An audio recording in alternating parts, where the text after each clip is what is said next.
이제 다 같이 일어나셔서 오늘도 우리를 불러 예배케 하신 하나님께 감사하며 함께 사도신경으로 우리의 신앙을 고백하겠습니다. 나는 전능하신 아버지 하나님 천지의 창조주를 믿습니다. 나는 그의 유일하신 아들 우리 주 예수 그리스도를 믿습니다. 그는 성령으로 잉태되어 동정녀 마리아에게서 나시고 본디오 빌라도에게 고난을 받아 십자가에 못 박혀 죽으시고 장사된 지 사흘 만에 죽은 가운데서 다시 살아나셨으며 하늘에 오르시어 전능하신 아버지 하나님 우편에 앉아 계시다가 위로부터 살아있는 자와 죽은 자를 심판하러 오십니다. 나는 성령을 믿으며 거룩한 공교회와 또의 교제와 죄를 용서받는 것과 몸의 부활과 영생을 믿습니다. 아멘.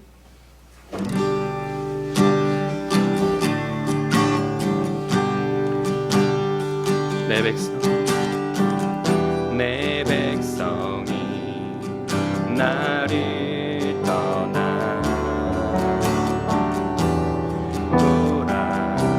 돌아섰지만 내 사랑 내 백성을 포기 못하리.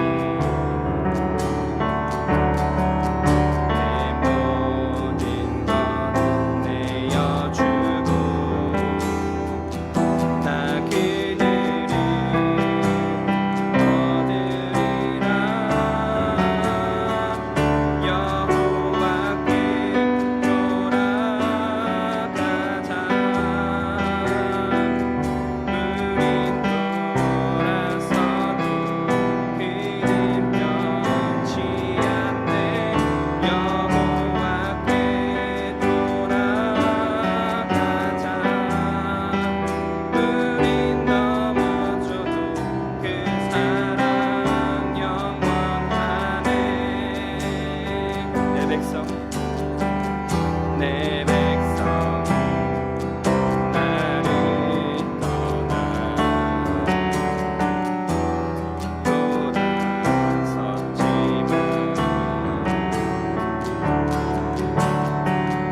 내 사랑 내 백성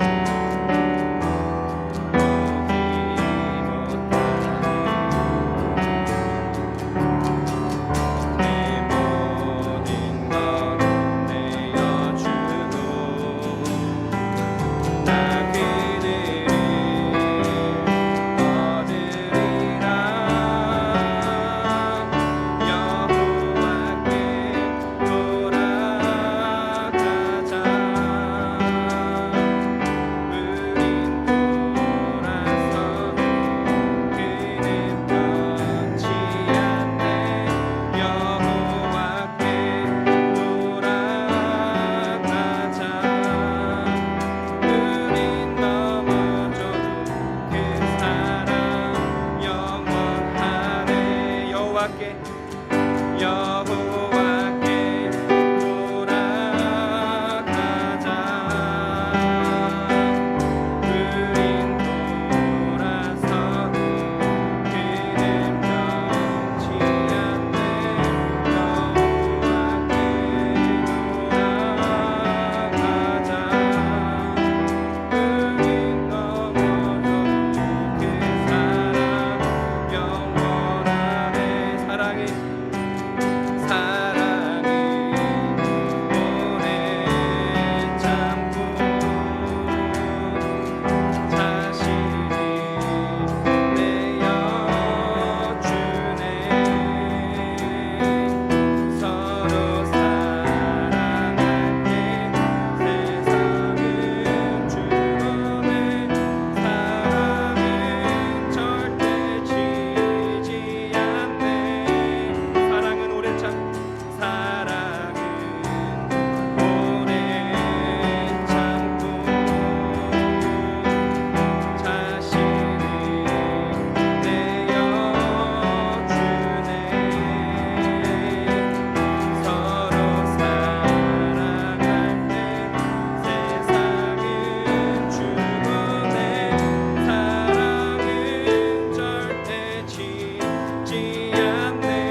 기도하시겠습니다.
사랑하는 아버지, 우리의 연약함과 우리의 병약함을 아시는 주님, 어떠한 상황에서도 주님만 붙들면 다 괜찮습니다. 믿음만 있으면 모든 것이 평안합니다. 그 믿음을 오늘도 놓지 않고 붙들고 이 자리까지 나올 수 있게 해주셔서 감사합니다. 약하여서 예배에 참여하지 못하는 자들, 자녀가 가족이 아파 힘들어하며 울며 기도하는 자들, 하나님께서 위로하여 주시고 모두 붙들어 주시옵소서. 예배에 참여하여 싸우니 기쁨과 감격으로 말씀을 받으며 이 말씀대로 살 수 있는 믿음 허락하옵소서. 세상에 많은 기근과 전쟁이 넘쳐납니다. 한순간에 가족을 잃고 죽음을 잃는 자들도 있습니다. 우리가 언제 끝날지 모르는 인생에서 영원한 소망을 주시는 하나님이 있음에 얼마나 감사합니까? 이것을 감사하며 살아가게 하여 주시고, 또한 그것을 모르는 사람들을 위하여서 복음을 전할 수 있는 귀한 고백이 있게 하옵소서. 성령님 오늘도 말씀하십니다. 이 말씀에 살아 생명력 있어 내 삶의 믿음 될 수 있도록 오늘도 역사하여 주시고, 우리가 드린 예물 가운데 함께하여 주옵소서. 맡겨오며 예수 그리스도의 이름으로 기도드립니다. 아멘. 우리 일어나서 십계명 낭독이 있겠습니다. 하나님이 이 모든 말씀으로 말씀하여 이르시되, 나는 너를 애굽 땅 종되었던 집에서 인도하여 낸 내 하나님 여호와니라. 제1은 너는 나 외에는 다른 신들을 내게 두지 말라. 제2는 너를 위하여 새긴 우상을 만들지 말고, 또 위로 하늘에 있는 것이나 아래로 땅에 있는 것이나 땅 아래 물속에 있는 것에 어떤 형상도 만들지 말며 그것들에게 절하지 말며 그것들을 섬기지 말라. 제3은 난 하나님 여호와의 이름을 망령되게 부르지 말라. 제4는 안식일을 기억하여 거룩하게 지키라. 제5는 내 부모를 공경하라. 제6은 살인하지 말라. 제7은 간음하지 말라. 제8은 도둑질하지 말라. 제9는 내 이웃에 대하여 거짓 증거하지 말라. 제10은 내 이웃의 집을 탐내지 말라. 예수께서 이르시되, 내 마음을 다하고 목숨을 다하고 뜻을 다하여 주 너의 하나님을 사랑하라 하셨으니, 이것이 크고 첫째 되는 계명이요 둘째도 그와 같으니, 내 이웃을 내 자신같이 사랑하라 하셨으니, 이 두 계명이 온 율법과 선지자의 강령이니라.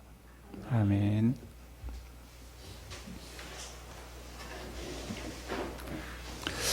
오늘에게 주시는 하나님의 말씀은 누가복음 3장 1절로 20절입니다.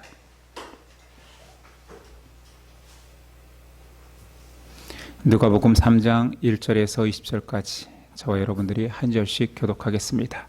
3장 1절입니다.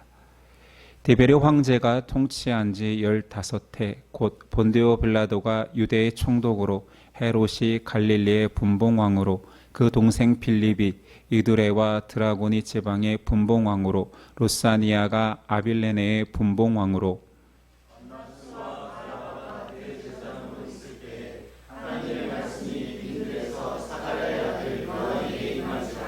요한이 요단강 부근 각처에 와서 죄 사함을 받게 하는 회개의 세례를 전파하니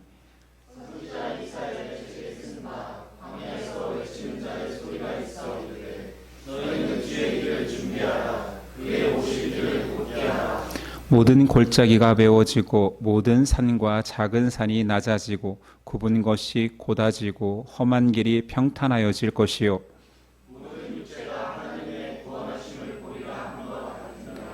요한이 세례받으러 나오는 무리에게 이르되 독사의 자식들아 누가 너희에게 일러 장차 올 진노를 피하라 하더냐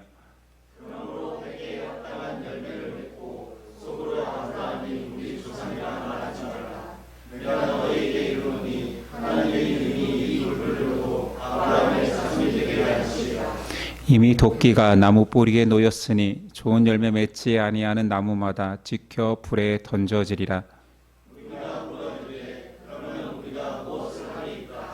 대답하여 이르되 옷 두 벌 있는 자는 옷 없는 자에게 나눠줄 것이요 먹을 것이 있는 자도 그렇게 할 것이니라 하고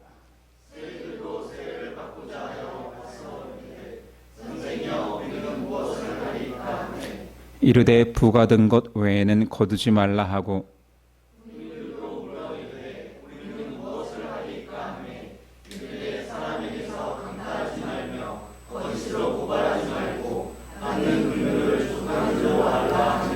백성들이 바라고 기다림으로 모든 사람들이 요한을 혹 그리스도신가 심중에 생각하니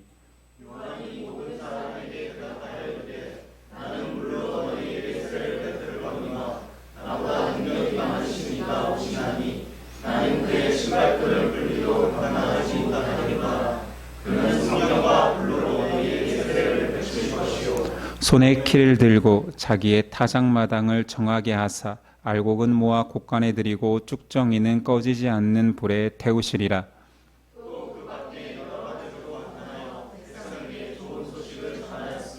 분봉왕 헤롯은 그의 동생의 아내 헤로디아의 일과 또 자기가 행한 모든 악한 일로 말미암아 요한에게 책망을 받고 그 위에 한 가지 악을 더하여 요한을 오게 가더니라.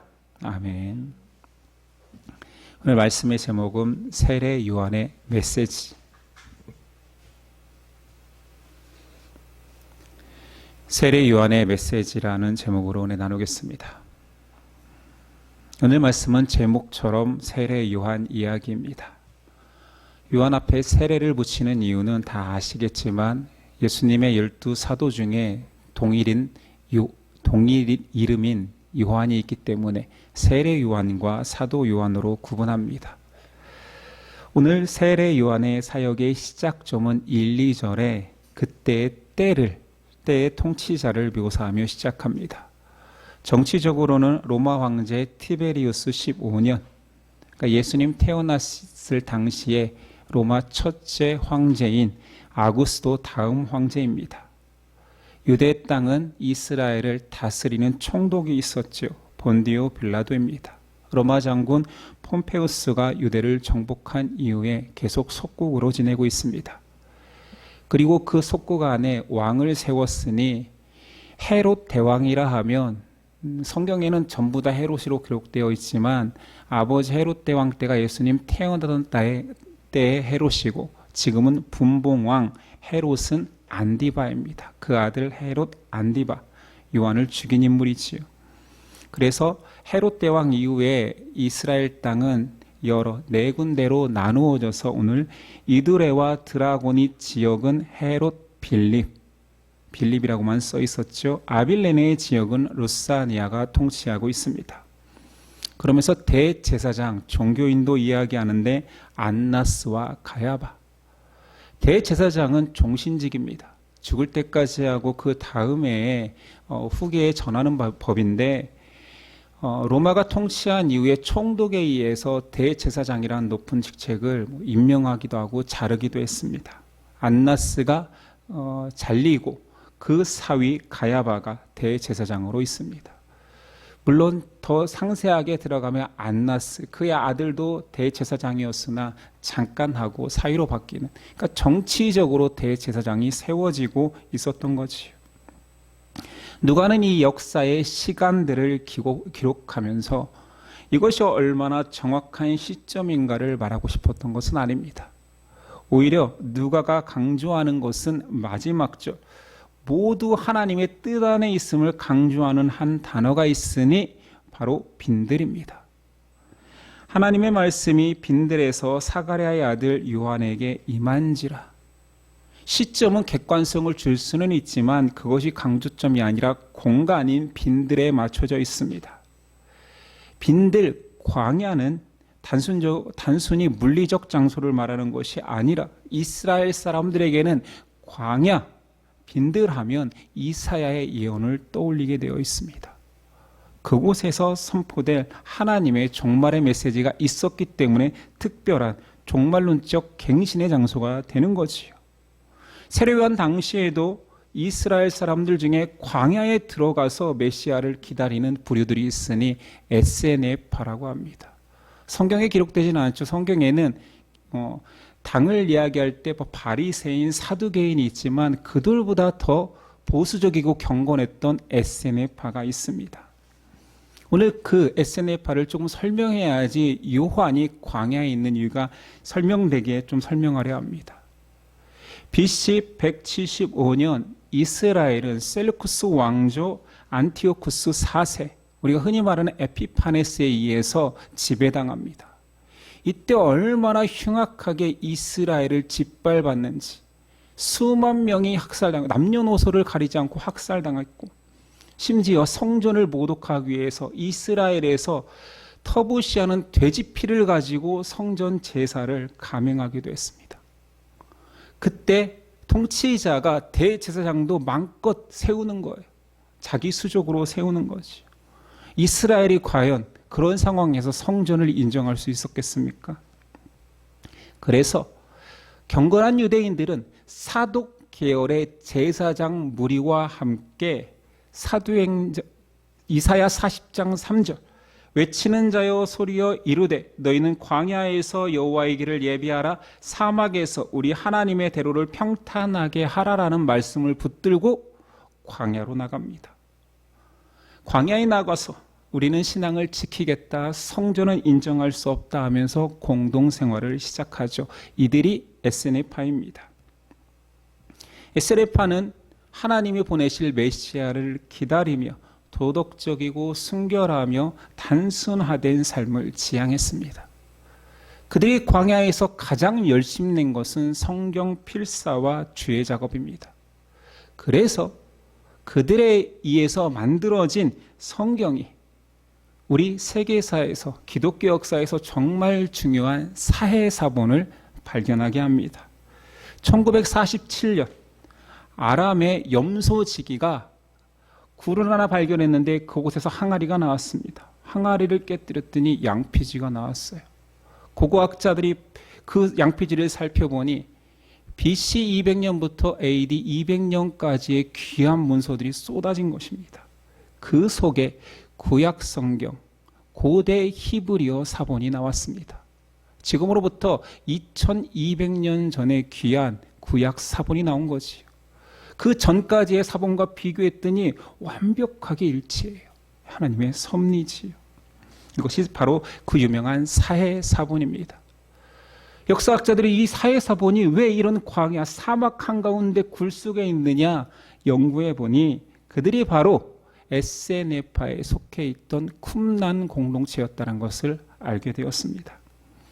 누가복음 1장 80절에 보니 아이가 자라매 세례 요한이죠. 심령이 강하여지며 이스라엘에게 나타나는 날까지 빈들에 있느니라. 아니 아이가 자라는데 빈들에 있었대요. 혼자 빈들에서 어떻게 자랍니까? 그래서 신학자들은 이 빈들은 노후 나이 많아 출생한 세례 요한의 부모가 죽고 그를 에세네파 공동체에서 키운 것이 아니겠느냐라고 추측합니다. 3절 요한이 요단강 부근 각처에 와서 죄 사함을 받게 하는 회개의 세례를 전파하니 이제 이 말이 좀 이해가 되지요. 에세네파 공동체, 쿰난 공동체는 아닐 수도 있지만 광야에서 살다가 경건한 한 사람이 있었으니 복음의 메시지를 바로 전하니 그에게 와서 사람들이 세례받기 시작합니다. 하나님의 말씀은 이렇게 세상 가치를 다 내려놓고 오직 주의 말씀과 하나님의 소망을 붙든 자들에 의해서 말씀이 전수된 것입니다. 요한이 세례를 베풉니다. 세례를 베푸는 이유는 하나님이 그에게 주신 사명, 이스라엘의 회개를 촉구하기 위함이었습니다. 물 세례는 구원을 준비하는 일시적 세례입니다. 물 세례는 상징과 같이 진짜 세례는 뒤에 오실 메시아가 준다 말합니다. 그러나 그 물 세례가 의미 있는 것은 오실 메시아를 마음을 열어 받아들일 수 있도록 준비시키는 것이었습니다. 4절이야. 선지자 이사야의 책에 쓴 바 광야에서 외치는 자의 소리가 있어 이르되 너희는 주의 길을 준비하라. 그의 오실 길을 곧게 하라. 모든 골짜기가 메워지고 모든 산과 작은 산이 낮아지고 굽은 것이 곧아지며 험한 길이 평탄하여질 것이요 모든 육체가 하나님의 구원하심을 보리라 함과 같으니라. 이사야의 예언이 이 세례 요한을 통하여서 성취되는데 산으로 묘사합니다. 골짜기로 묘사합니다. 진짜 예수님이 오시면 산이 낮아지고 골짜기가 메워집니까? 세례 요한을 통하여서 사람을 준비시키는데 마음을 준비시킨다는 거지요. 높은 위치에 있는 사람을 내려서 평민을 만든다는 것도 아니요. 낮고 비천한 자를 높여서 귀한 위정자를 만들겠다라는 것도 아니었습니다. 마음이었습니다. 마음을 돌이켜 하나님을 받아들일 수 있는 상태로 준비하겠다라는 것입니다. 이것을 회개라고 하지요. 메시아가 온다라는 것은 이중적 의미를 지닙니다. 메시아가 오심으로 인하여서 우리에게 바뀌는 가장 큰 놀라운 일은 구원과 심판입니다. 우리는 메시아가 오시면 하나님을 믿기에 구원만 생각하지만 심판이라는 이중적 사역이 이루어집니다. 만약에 그분이 오셔서 모두 다 구원받는다라면 왜 그때를 준비하라고 할까요? 그냥 오셔서 다 모든 인류가 구원받는데 그때만 알면 되잖아요. 하지만 심판이 있습니다. 겸손하여 말씀에 순종하고 하나님 뜻대로 살고자 하는 자에게는 구원이요, 교만하여 높은 산과 같은 자들은 깎여져 심판받을 거라는 뜻입니다. 요한의 메시지는 회개를 촉구합니다. 회개는 하나님이 보내신 메시아를 인정하고 바라볼 수 있게 하는 눈을 갖게 합니다. 요한의 선포는 수많은 군중들에게 들려졌고 수많은 군중들이 회개를 받기 위해 세례를 받기 위해 참여하기 시작합니다. 그런데 그들에게 선포하는 메시지는 굉장히 독특합니다. 다 세례를 받고 왔으니 이 세례 받고 너는 이제 구원의 백성이 될 거야. 메시아가 오시면 주라 고백할 거야 라고 그런 메시지만 전한 것이 아니라 첫 번째 요한의 메시지는 종말론적입니다. 7절이야. 요한이 세례 받으러 나오는 무리에게 이르되 독사의 자식들아 누가 너희에게 일러 장차 올 진노를 피하라 하더냐. 그러므로 회개에 합당한 열매를 맺고 속으로 아브라함이 우리 조상이라 말하지 말라. 내가 너희에게 이르노니 하나님이 능히 이 돌들로도 아브라함의 자손이 되게 하시리라. 이미 도끼가 나무 뿌리에 놓였으니 좋은 열매 맺지 아니하는 나무마다 찍혀 불에 던져지리라. 이스라엘이 세례를 받을 때에는 이제 하나님의 백성이니 왕의 자손들로 살겠다. 이 뜻에는 지금 눌려 사는 이 세상에서의 해방을 뜻하고 있었습니다. 기대하고 있었습니다. 메시아가 오셔서 이 로마의 압제에서 벗어나게 하고 헤롯 왕가의 이 불합리한 통치를 다 바꾸실 것이다 했는데 요한이 그들에게 외치는 말은 하나님 나라입니다. 하나님 나라가 임하면 너희가 각자 그 끝에서 종말을 선언받을 것이다. 구원과 심판이 갈릴 것이다 말하고 있습니다. 사람들이 묻기 시작하죠. 그러면 우리가 세례 이외에 또 무엇을 준비해야 된단 말입니까? 10절이야. 무리가 물어 이르되 그러면 우리가 무엇을 하리이까? 대답하여 이르되 옷 2벌 있는 자는 옷 없는 자에게 나눠줄 것이요 먹을 것이 있는 자도 그렇게 할 것이니라 하고 세리들도 세례를 받고자 하여 와서 이르되 선생이여 우리가 무엇을 하리이까 하매 이르되 부가 된 것 외에는 거두지 말고 군인들도 물어 이르되 우리는 무엇을 하리이까 하며 이르되 사람에게 강탈하지 말며 거짓으로 고발하지 말고 받는 급료를 족한 줄로 알라 하니라. 여러 각계각층의 사람들이 와서 저는 무엇을 할까요? 우리가 무엇을 해야 됩니까? 지금 세례는 참여했잖아요. 그리고 고백도 했을 거 아니에요. 고백 없이 다 이루와 물세례 줄게 했겠습니까? 저는 하나님을 믿고 하나님의 율법을 그리고 하나님의 약속을 믿습니다 했을 때 세례를 줬을 거 아니에요. 세례 의식도 진행하였고 회개의 고백도 했을 텐데 그들이 또 무엇을 해야 합니까? 라고 했을 때 회개하라 말합니다. 회개한다라는 말이 모호한 거예요. 아니, 저는 세리인데 무엇을 할까요? 저는 군인인데 무엇을 할까요? 묻고 있습니다. 하나님을 인정하는 그 회개에 바른 회개가 이루어졌다라는 것은 하나님을 신뢰하고 따라가는 실체가 있어야 된다라는 거지. 종교인의 삶이 아니라 신앙인, 믿음을 가진 삶을 살라라는 것입니다. 종교인과 믿음인의 차이는 비슷할 수 있습니다. 밖에서 보면. 종교인도 신앙인도 물론 바르다라는 근거하에 더 도덕적이고 더 윤리적이고 더 착하겠지요. 근데 이것만을 말하는 것은 아닙니다. 만약에 그것이 정말 중요한 증상이라면 세례 요한은 이렇게 말했어야 옳습니다. 세리도 군인도 돈 버는 자들도 전부 다 포기하고 나처럼 광야로 나아오라. SNF파 공동체에 가입하라 했겠지. 그런데 묻는 자들에게 요한은 너 있는 곳에서 하나님의 사람으로 살라. 이게 회개의 증거다 말합니다. 하나님의 약속, 메시아의 소망이 있는 자들은 그렇게 살 수 있다라는 거지요. 차라리 다 포기하고 광야로 나와서 살라는 것이 쉬울 수도 있습니다. 보이는 거잖아요. 삶에서의 경건을 힘쓰라는 것이, 그것이 메시아를 기다리고 인정할 수 있는 길이다라고 하면 되게 어렵습니다. 이걸 현대적으로 좀 바꿔볼까요? 돈 있는 자는 너무 욕심내지 마라 했는데 우리 모두 다 직장을 가지고 있고 또는 자영업을 통해서 돈을 벌고 있습니다.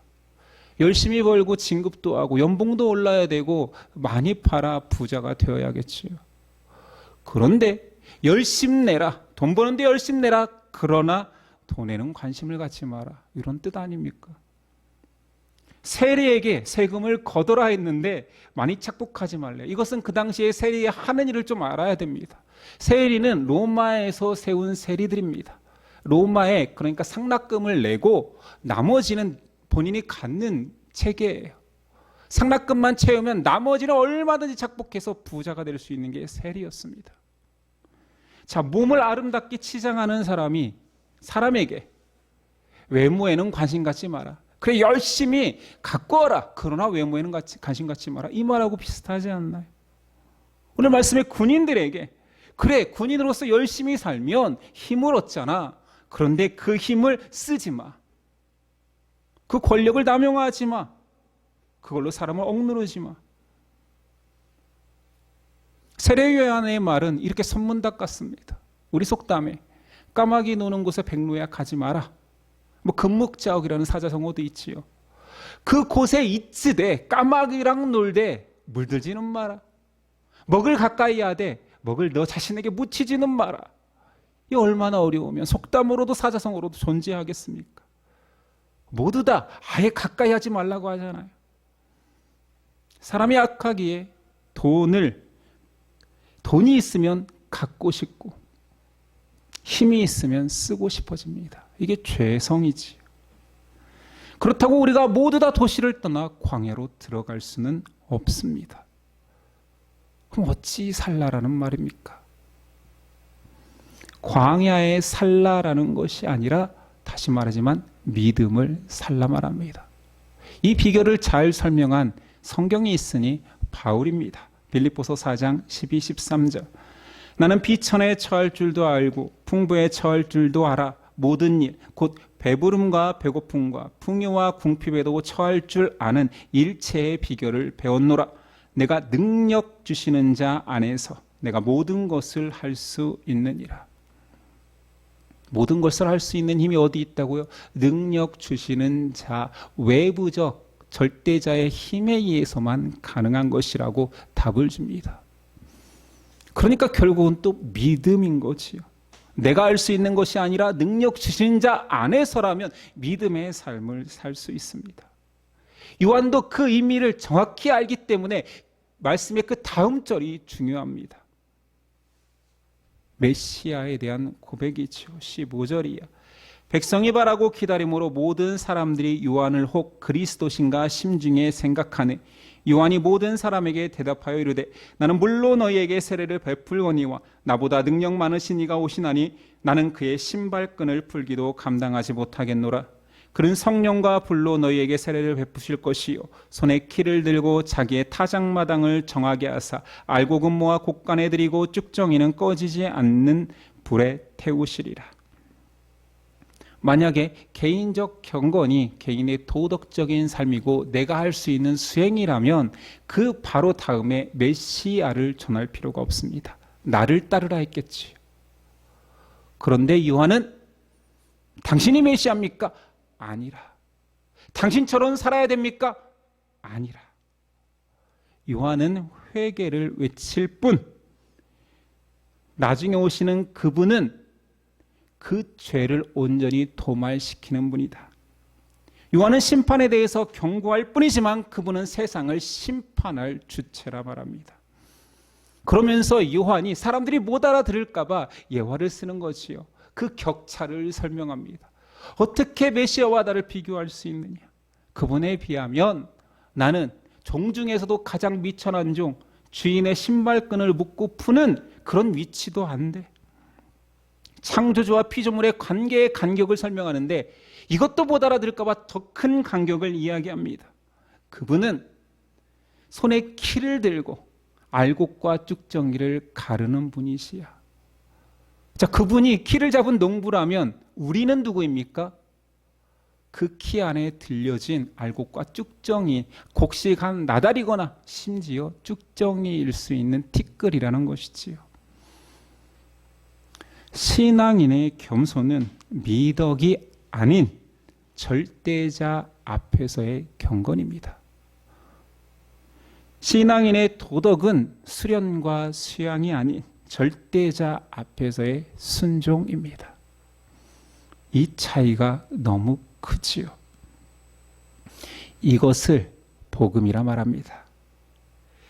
그리스도께서 오셔서 하나님 나라의 백성들을 하나님의 나라로 인도하신다. 이것만을 복음이라고 하는 것이 아니라 세상에 죄인이 와서 그 앞에 선 사람들 중에 그의 백성과 그의 백성이 아닌 자를 가리는 것이 복음이라는 거예요.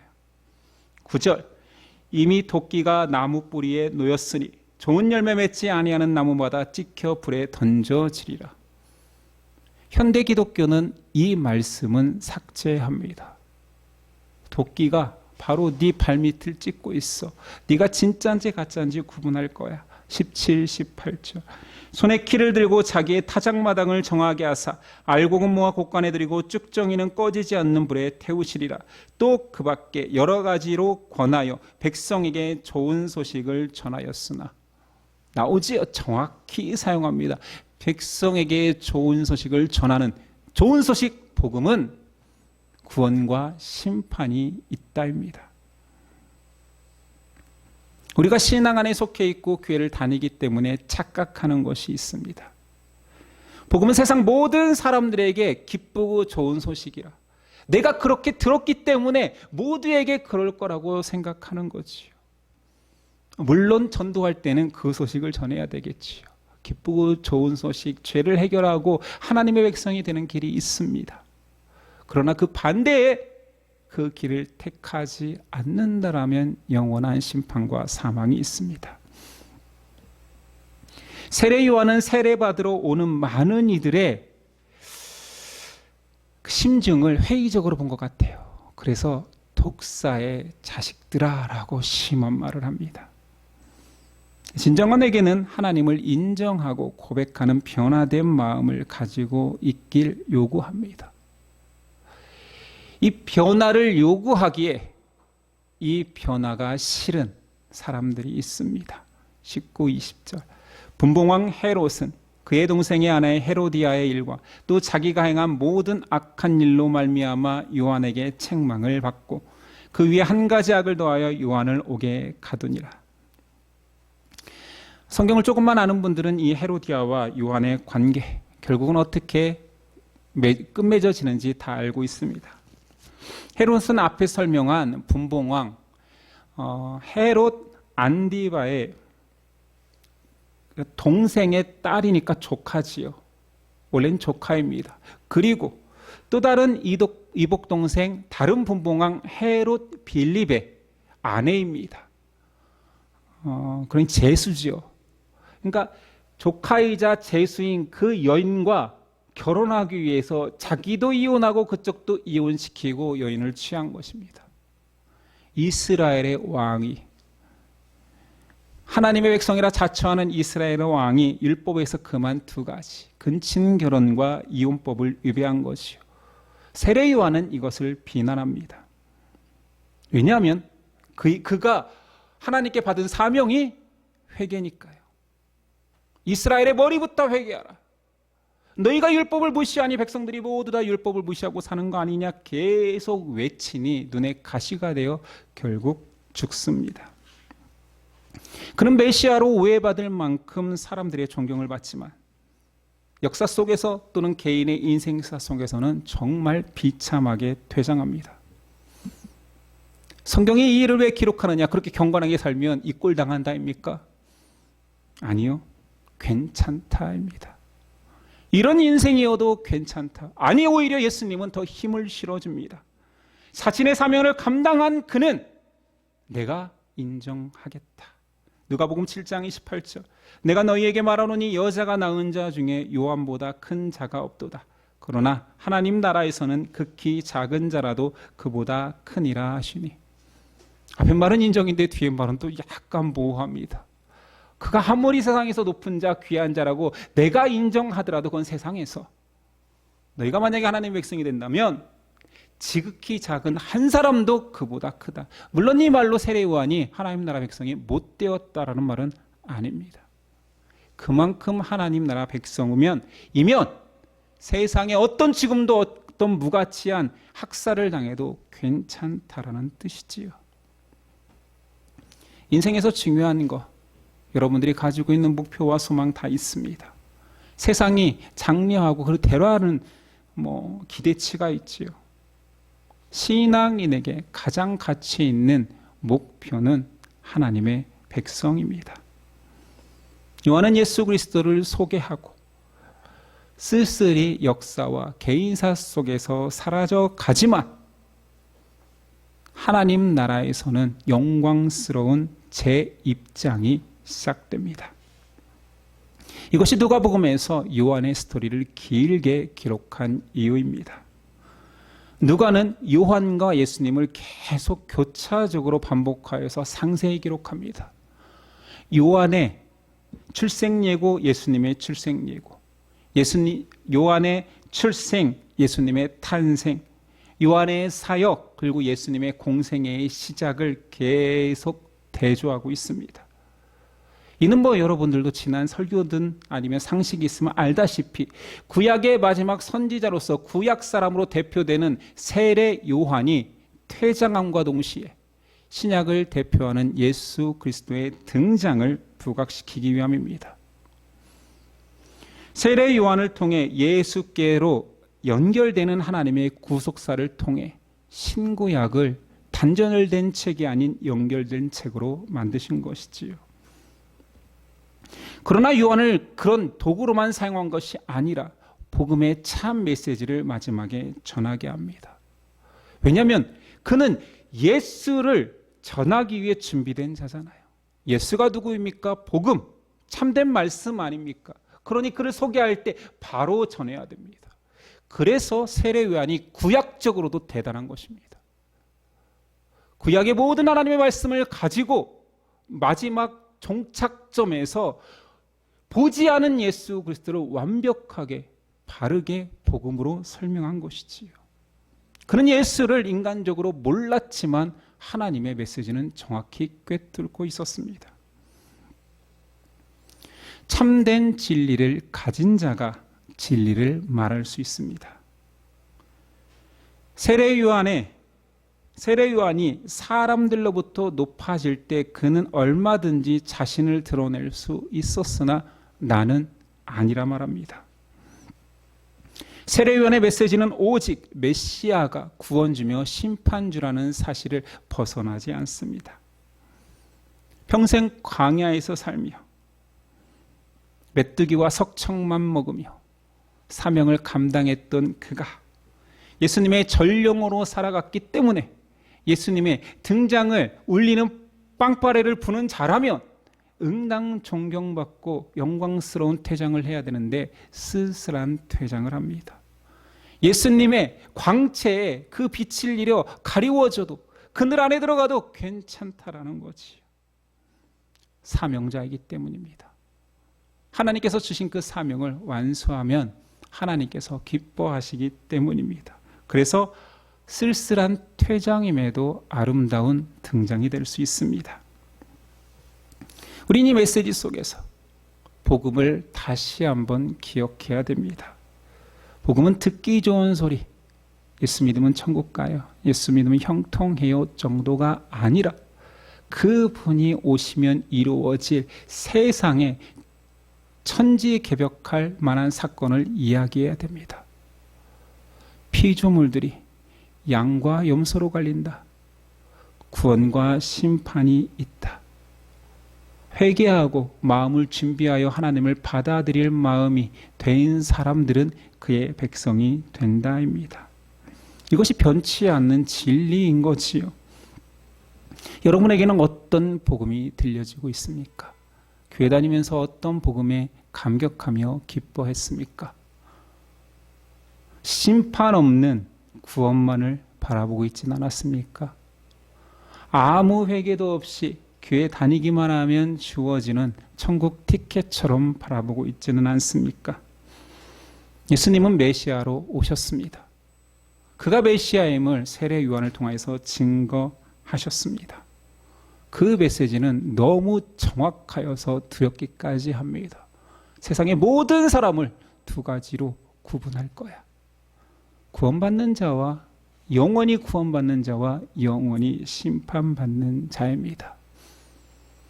세상의 소리가 질병으로 죽을 수도 있습니다. 지구 반대편에서 일어나고 있는 전쟁으로 하루아침에 죽을 수도 있습니다. 그러나 그 죽음이 진짜가 아니지요. 그 죽음 너머에 있는 영원한 심판이 진짜입니다. 오늘 당장 죽어도 영원히 살 수 있는 구원의 백성이 되는가 하면 오늘 죽어 안타깝게도 영원히 고난받는 지옥에 떨어지는 사람도 있다라는 것입니다. 세례 요한은 정말 광야까지 찾아와 물세례를 받고 싶어하는 자들의 심중을 알고, 아니 거기까지 와줬으면 고맙다, 귀하다, 어떻게 여기까지 왔니? 힘들진 않았니? 자, 물세례 받고 저기 가서 귀한 따뜻한 빵 한 쪽 먹고 가. 이러면 얼마나 좋을까요? 그러면 우리도 광야 가지 않겠어요? 오늘 스타렉스에 자 광야 가게 다 타십시오 하면 거기 가면 칭찬이 있고 기쁨이 있고 나눔이 있고 빵이 있어. 광야까지 가는 데는 힘들지만 가자, 세례 요한이 있다 하지 않았겠어요? 그런데 그렇게 열심히 광야를 갔는데 이 덕사 새끼들아 라고 한다면 다음 주에 갈 사람이 있습니까? 저도 안 갑니다. 저도 안 가요. 예심으로 오십시오. 욕하지 않습니다. 독사의 새끼라고 비난하지 않겠습니다. 많은 교회들이 그래서 복음이 흐릿한 것입니다.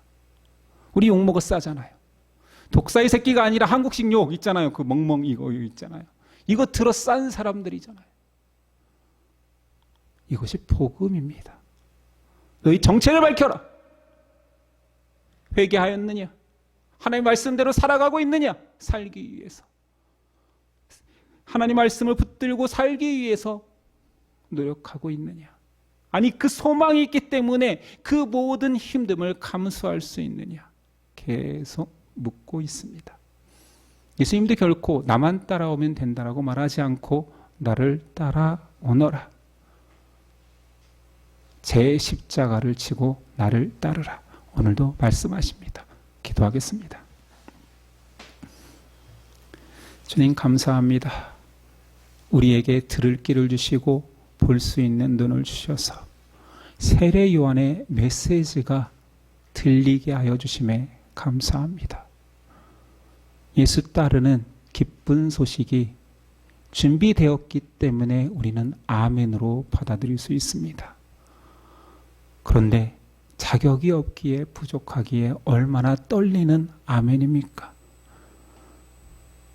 응당 기뻐하며 받아들일 수 있는 선물이 아니기에 얼마나 떨리는 손으로 받아들이는 선물입니까? 이 복음의 메시지를 바로 하라. 또한 나같이 자격 없고 부족한 자도 주신 기쁜 소식이라면 내 가족, 내 친지, 내 이웃, 심지어 나에게 불의한 자에게도 기꺼이 전해야 마땅한 복음임을 고백하게 하여 주옵소서. 그렇게 예수님 보시기에 잘 따라오는 그의 양 되게 하옵소서. 예수님의 이름으로 기도드립니다. 아멘. 일어나서 결단 찬송 드리겠습니다.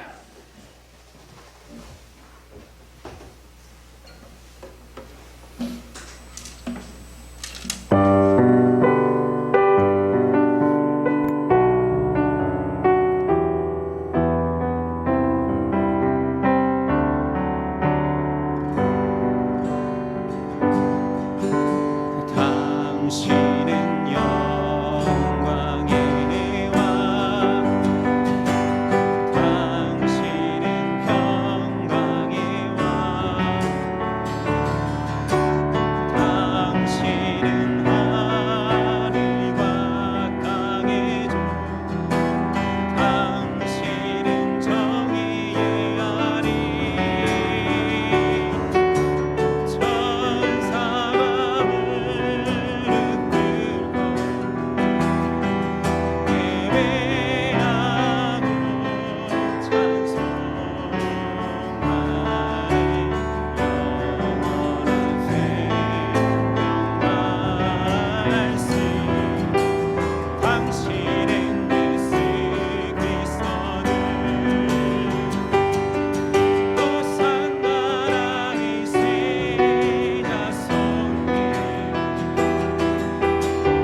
말씀하소서. 호산나 호산나라니 세자 속에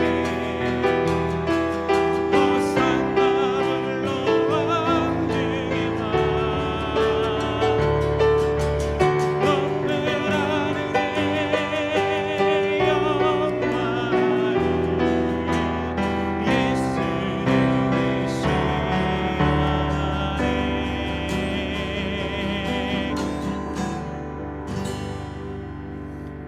기도하시겠습니다.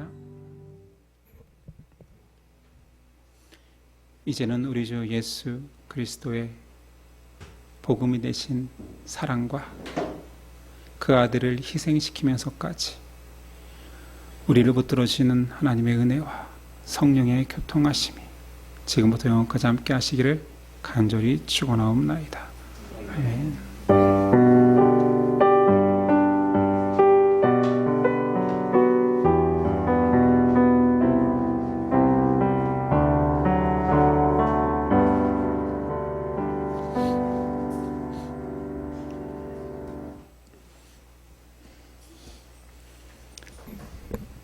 자, 오늘 옆 사람과 인사했으면 좋겠습니다. 좀 깁니다. 잘 기억해서 서로 인사했으면 좋겠습니다. 복음을 바로 알고 전하는 사명자 됩시다.